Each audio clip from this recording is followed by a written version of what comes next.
오늘 제목은 무신론 이야기입니다. 무시무시한 제목. 바른 이해를 위해서 무신론에 대한 이야기를 먼저 간단하게 하고 본격적인 이야기를 시작하겠습니다. 여기서 무신론은 단순히 신이 없다고 주장하면서 종교에게 시비를 거는 그런 말이 아닙니다. 그러니까 간단하게 이해하기 위해서는 무신론의 질문은 이제 도대체 신이 있는가 없는가와 같은 존재론적인 질문이 아니라 신은 그러면 어떤 방식으로 존재하는가와 같은 것입니다. 우주 저편에 존재하는 마법사 할아버지, 보통 우리는 그렇게 생각을 할 수 있지요.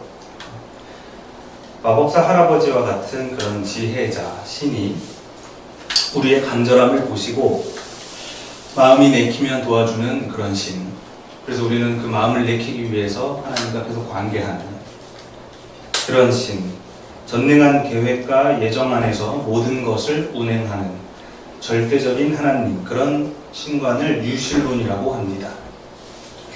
그러나 사람들은 이제 그런 신이 역사 속에서 더 이상 작동되지 않는다는 것을 인정하기 시작했습니다. 제가 평일에는 교회에서 화단에 물을 줍니다. 알고 계셨습니까? 물을 주면서 여러 가지를 느낍니다. 화단을 키워보신 분들은 아시겠지만 풀이랑 흙이 막 그 물줄기를 좋아하는 것 같아요. 그런 거 느끼시지 않으세요? 네, 막 좋아해요. 또 아름다운 풀들이나 꽃들이 곧 피어날 것 같은 잠재적인 힘도 느낄 수가 있습니다.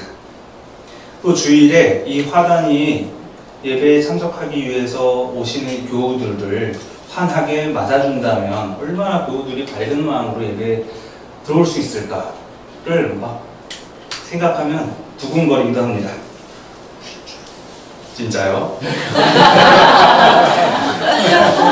그런 마음으로 화단에 물을 주다 보면 화단 속에 있는 하나님을 느낄 수가 있습니다. 그 하나님은 제가 물을 주지 않으면 일을 하실 수가 없습니다. 그 하나님은 제가 그 화단의 햇빛을 막아버리면 그 하나님은 일을 할 수 없습니다. 이제 그런 하나님의 이미지는 화단 밖에서 꽃을 만드는 조물주의 모습이 아니라 화단 안에 이미 충만한 생명의 힘으로 존재하는 그런 하나님으로 전환되었습니다. 그리고 그 하나님은, 화단 속의 하나님은 그 화단 안에만 계신 것이 아니라 동시다발적으로 우리 모든 생명에 충만하게 계십니다. 이것은 유신론에서 무신론으로의 전환입니다.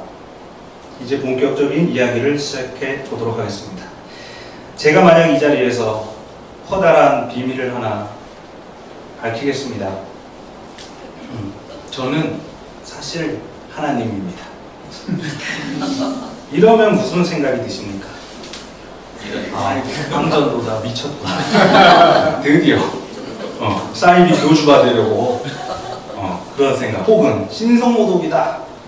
감히 사람을 어떻게 하나님이라고, 사람이 어떻게 사람을 신이라고 얘기하느냐 라고 하시겠죠. 예수님도 사실 복음서 안에서 이런 상황을 굉장히 많이 마주쳤습니다. 네가 무슨 권위로 그런 가르침을 설파하느냐, 네가 무슨 권위로 하나님의 아들이라 그러냐, 너 나사렛 예수잖아,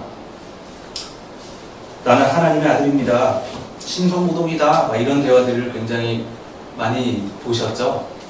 요한복음 10장에서도 이런 대화의 상황이 펼쳐지는데, 그때 예수님이 그들에게 대답으로 인용하신 말씀이 오늘 함께 읽은 시편입니다. 오늘 함께 읽은 시편 82편은 한 편의 동화 같습니다. 그렇지 않나요? 뭔가 하나님을 찬양하는 그런 내용이 아니라 뭔가 상황이 펼쳐집니다. 그래서 하나님이 신들을 모으고 재판을 열었습니다. 너희가 언제까지 악인의 편에 서서 공정하지 않은 재판을 하려느냐. 이 말은 그 시편에 등장하는 그 신들이 재판장으로서 가난한 사람들을 변호해주지 않았다는 말입니다. 요한복음 10장에서 예수님은 유대인들에게 이렇게 말했습니다. 이 시편 안에서 하나님의 말씀을 받은 이 사람들도 신들이라고 부르는데, 선한 일을 한 내가 하나님의 아들이라는 말에 하나님을 모독했다고 하느냐? 좀 멋있는 말씀을 많이 하시는 것 같아요. 그러면 이 시편 안에 여기서 이 신들은 누구일까요? 한국교회 안에도 신들이 있을까요? 스스로 신이라 말하는 사람은 사이비 교주들이 있지만, 마치 스스로 신이라고 말하지 않아도 신의 위치에서 존경을 받고 그런 권위를 부리는 사람들이 있습니다. 생각나시는 분들이 계신가요? 저는 영락교회 한경직, 또 명성교회 김삼환, 순복음교회 조용기, 이런 사람들이 생각이 납니다. 또 교회 밖 세상에도 수많은 신들이 있는데 그들은 재판관들이겠죠. 그 신들이 얼마나 형편없었는가는 우리는 양승태의 사법농단을 통해서 알고 있습니다. 오늘 시편 저자는 그 신들도 사람들처럼 죽고 군주들처럼 쓰러질 것이라고 말하고 있습니다. 그리고 하나님께 이 재판을 맡깁니다. 이 말은 많은 권력자들, 즉 신들이 앉았던 보좌를 비유자는 말입니다. 의자를, 그 보좌를 비우는 장면을 가슴 깊게 기억하시기를 바랍니다. 지금 빈자리들을 한번 보세요. 네. 기억하셨습니까? 아마 이 시를 쓴 사람들은 공정한 재판을 받지 못하고 한이 가득 맺힌 사람들인가 봅니다. 북이스라엘의 예언자 아모스도 그런 사람들을 대변하는 예언자들 중 하나입니다. 예언자는 크게 궁정안 예언자 그리고 궁정박 예언자로 나뉩니다. 그러니까 공무원이랑 공무원이 아닌 사람, 혹은 공무원에서 떨어진 사람으로 나눌 수 있는 거죠. 궁정안 예언자는 궁정안에서 직접적으로 정치에 영향을 끼칩니다. 전쟁을 허락하기도 하고 전쟁을 막기도 하며 새로운 왕에게 신탁을 내리기도 합니다. 그러다 보니 하나님보다는 권력과 유착된 예언자들도 많았겠지요. 구약 성서는 그들을 거짓 예언자라고 부릅니다. 하지만 하나님은 궁정박 예언자에게도 말씀하십니다. 궁정박 예언자들은 정치에 직접적으로 깊이 관여되어 있지 않으니 흔히 아무 말이나 할 수 있었던 그런 사람들입니다. 채플 시간에 무지개 옷을 입은 이유로 학생들에게 징계를 내린 장신대 총장은 동성애 관련 세력들을 색출하라고 겁박하는 우리 교단 총대들의 눈치를 봅니다. 또 정치인들은 자신의 권력을 유지시켜 줄 수 있는 집단의 눈치를 보겠죠. 그러나 아모스는 그런 눈치를 보지 않는 사람입니다. 왜냐하면 그런 위치에 오른 사람이 아니니까요. 저도 그래서 이런 말을 막 할 수 있는 것 같아요. 아모스가 성전에 가서 북이스라엘의 여로보암 왕의 불의를 비판합니다. 그러자 아마샤 제사장이 나타나서 아모스가 반란을 선동한다고 아모스를 막아 세웁니다. 예수님에게 당신이 무슨 권위로 그런 말을 하느냐 묻는 바리새인들처럼 제사장 아마샤도 아모스에게 말합니다. 당신은 유다 땅으로 가서 예언이든 뭐든 밥벌이를 거기서 하시오. 이 말은 마치 종북 좌파들은 어디나 가라? 북한이나 가라. 와도 비슷하게 들립니다. 이제 아모스가 이 아마샤에게 유명한 말을 합니다. 나는 예언자도 아니고 예언자의 제자도 아니오. 나는 집 짐승을 먹이며 돌 무화과를 가꾸는 사람이오. 그러나 주님께서 나를 양떼를 몰던 곳에서 붙잡아내셔서 주님의 백성 이스라엘에게로 가서 예언하라고 명하셨어. 이 유명한 대사는 정말 대단한 말입니다. 왜냐하면 이 말은 좋은 대학 나오고 줄 잘 잡아서 판검사가 된 그 신들의 보좌를 한 번에 하나님의 권위로 비워버리는 말이기 때문입니다. 도대체 권위는 어디에서 나옵니까? 그 보좌에서 나옵니까? 아니면 하나님에게서 나옵니까? 그렇다면 정의는 무엇입니까? 그 보호자가 정의입니까? 아니면 하나님입니까? 아모스는 그 신들의 보좌를 하나님의 권위로 비워버렸습니다. 오늘 복음서의 말씀도 굉장히 유명한 말씀입니다. 한 율법 교사가 예수를 시험하기 위해서 논쟁을 걸어옵니다. 제가 영생을 받으려면 어떻게 해야 되죠? 예수님은 좀 대답하기 귀찮으셨나 봅니다. 알잖아. 네가 알잖아. 율법 교사니까요. 율법을 잘 알겠죠. 율법 교사가 정답을 말합니다. 네, 내 마음과 목숨과 힘과 뜻을 다하여 하나님을 사랑하라. 그리고 이웃을 내 몸과 같이 사랑하라입니다. 예수님은 또 귀찮은 겁니다. 그래, 그거야. 그렇게 살아라. 라고 상황을 정리하는 듯 보이지만 율법교사는 한 번 더 묻습니다. 그렇다면 여기서 이웃은 누구입니까? 이렇게 물은 이유는 아마도 예수를 걸어넘기기 위해서일지도 모르겠습니다.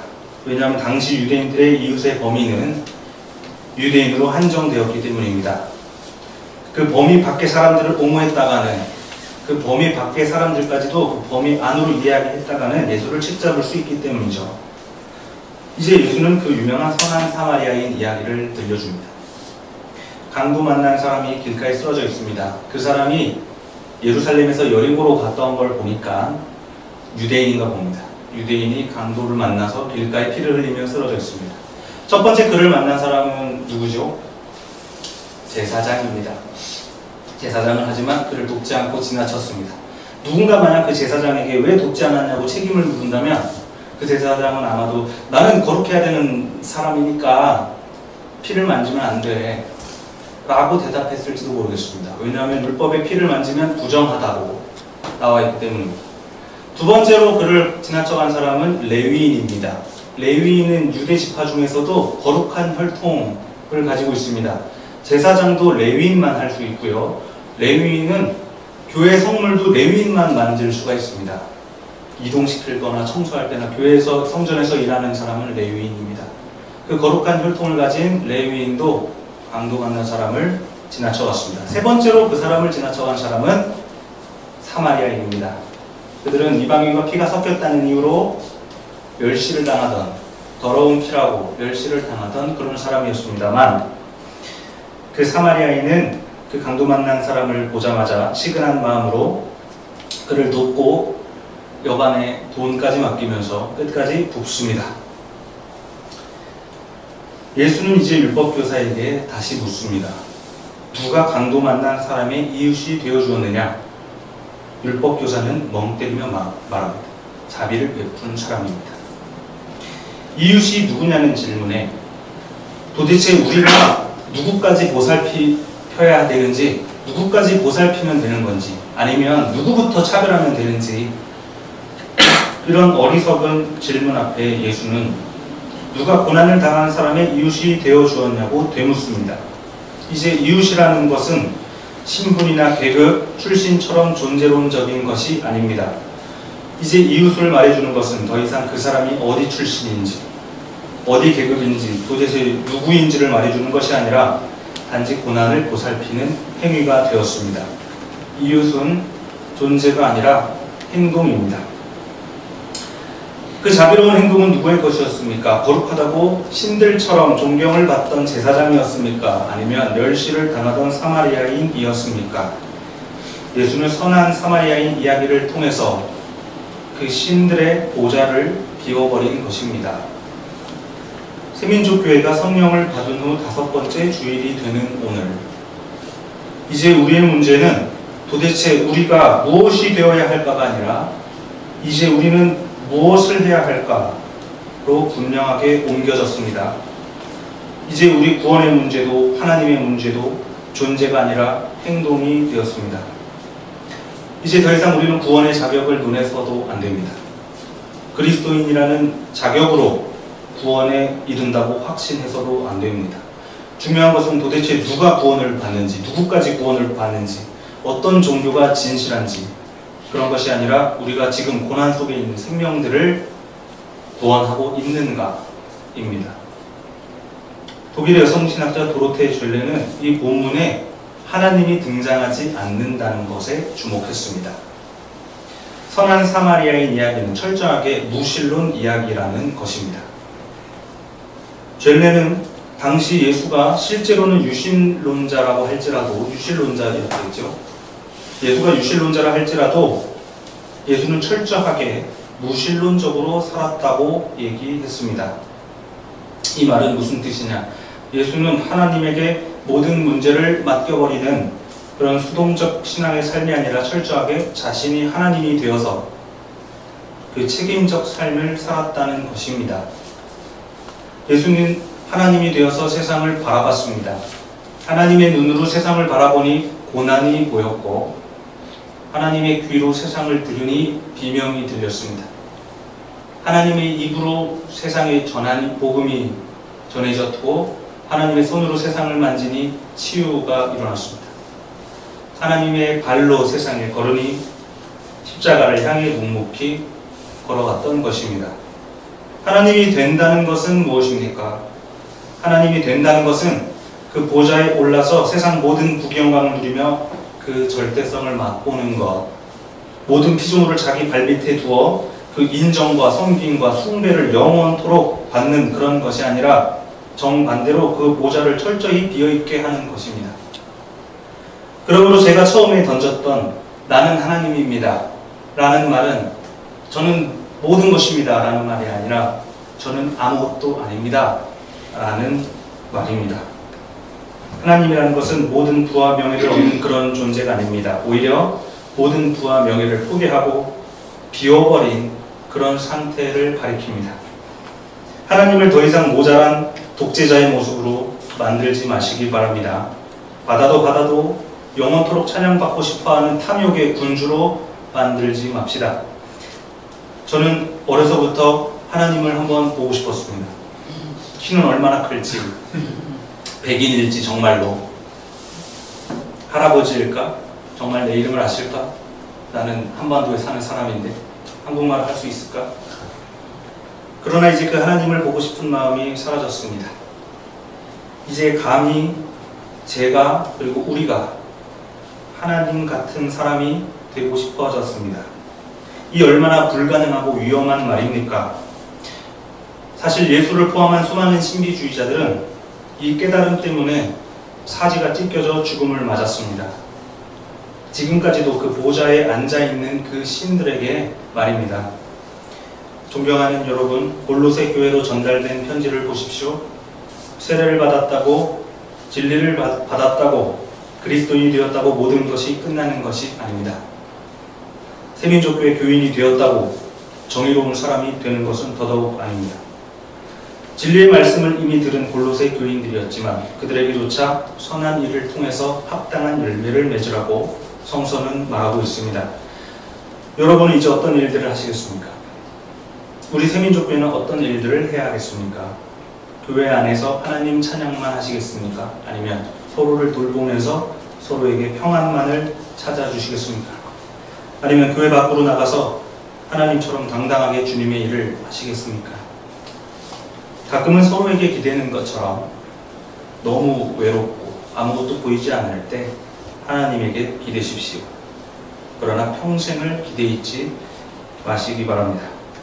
성령을 통해 태양보다 뜨거운 용기를 얻은 여러분, 우리가 감당하기에는 너무 무거운 말이지만, 너무너무 무겁고 위험한 말이지만 그 보호자의 신들을 비우고 세민족교회가 직접 하나님이 되십시오.